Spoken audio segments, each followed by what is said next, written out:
So we're going to have this thing that has no rules except have fun.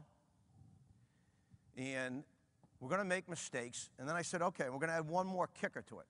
I said, we're going to get people to stop for a moment and really consider, perhaps, what gives them peace of mind. So what I'd like to do is I'd like to show you a brief clip from our documentary film that was made on us that came out. Oh, that's like the PeaceLove body. Did you do that on purpose?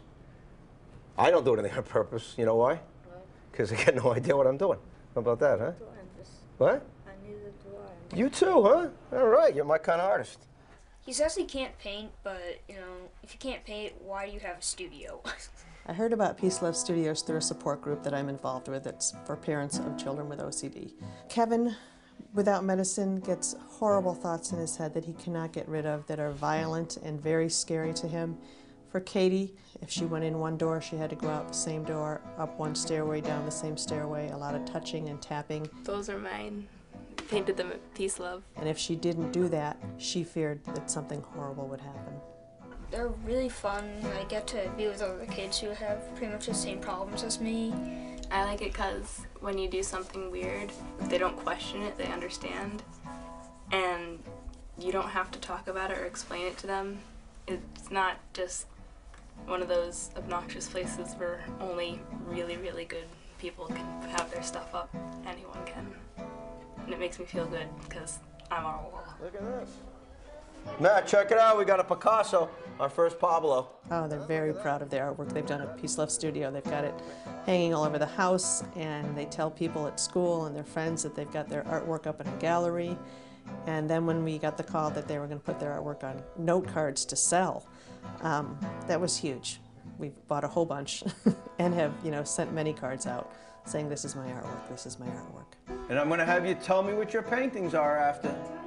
You just don't know how your children are going to grow up to cope with this and how will they live their adult lives. And here we can see Jeff, who's talking about it, who's a professional. He has a family, and he started this organization. So it's huge, and I think he's a great role model for the kids. Thank you.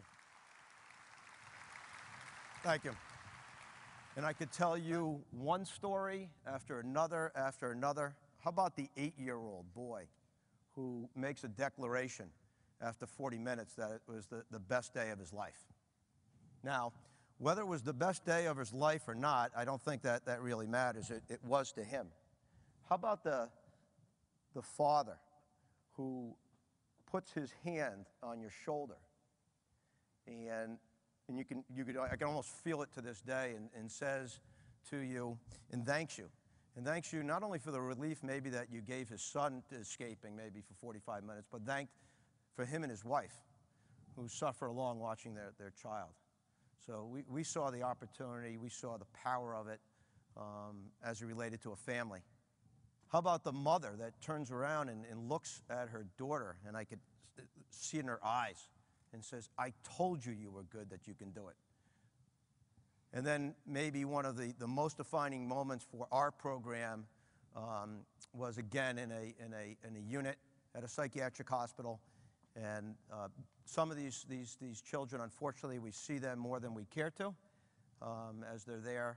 But this young man comes in to the class, and he makes a declaration that I can teach the class better than you, Jeff. I said, bring it on. So, of course, I take this off, all right? He puts it on. We do a role reversal. I sit in the audience to do the class. And he gets up there and he nails my shtick like you can't believe it. He throws the stuff, welcome to Paint for Peace, we're going to have fun, no mistakes, da, da, da, da, da, da, da. And the funny thing happened that day is the young man, not only, as I think about it, not only did he teach the class as well as I did, he taught it better, he taught it with his own sense of meaning, and the output was exactly the same. So as I was sitting in there in the audience, I actually started to cry myself, because I said, we got it. Now we got something. Because we have something that is simple, that is unique, that's laced with creative expression and meaning, and something that can be done cost effectively, that we can scale. So that millions of people, like myself, can find perhaps some of that relief. This is one of my very favorite images because it talked to the scale of both the problem and the scale of the opportunity. Because, ladies and gentlemen, there isn't anybody who doesn't have something. We all have something. There isn't a room that I walk into that somebody doesn't pull me aside and say, hey, Jeff, psst, my wife, my father, my mother, my son, my kid, without fail.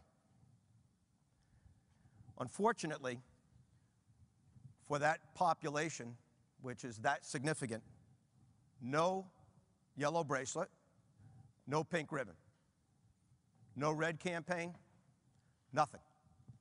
Nothing for them to rally behind to make it okay for that segment of the population. So, we decided we'd find a way to do it. This symbol that I wear proudly on my shirt, now I can take this off. And the reason that we knew that this would work was that we had seen the opportunity, we had seen what was going on in the classroom, we saw the impact of the experience on people, we saw how it connected with the interpretation of the symbol and gave people a vehicle to be able to talk about what they did. In one image alone, one interpretation, one image might be a big thing, but I'll tell you what, you take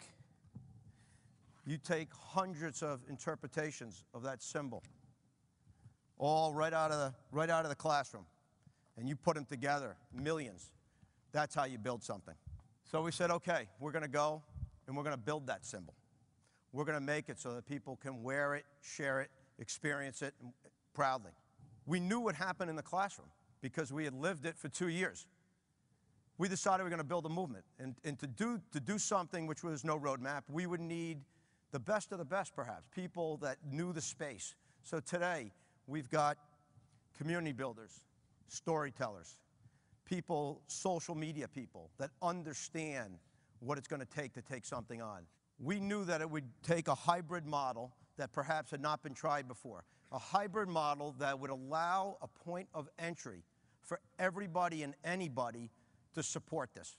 So what happened? We have a foundation, a nonprofit arm, where we provide free workshops with a goal of touching millions of people's lives because we have a cost-effective way to get to people that anybody can do. And on the flip side, a for-profit arm, merchandising to build a brand, to make it okay. We knew that we needed to be self-sustainable so that we weren't be dependent on the kindness of donors and the competitiveness for grants, and that we would be able to attract the best and the top talent that would want to take on something like this. And we'd have the ability to take risk, make long-term investments, to be able to get companies like the Hallmarks of the world who want to do well by doing good to join us in this type of effort. So we created a model that didn't exist before. And on two sides, to provide free workshops. And we've challenged all along. CVS, one of the biggest companies in my state, already supporting our efforts. And through their dollars, we're out in the community giving thousands of people the opportunity to experience our experience. Tied into, and I challenge anything, we do corporate executives, the class and the workshop they take is exactly the same thing, that their money goes into the community to support same class, same workshop, same output, same interpretation of the symbol, all common. And on the branding and the merchandising side, finally an opportunity for people to wear something. The watch I wear, I'm wearing one today. This is be launching in the fall. Philip Stein, luxury maker of watches, coming out with a line of PeaceLove watches.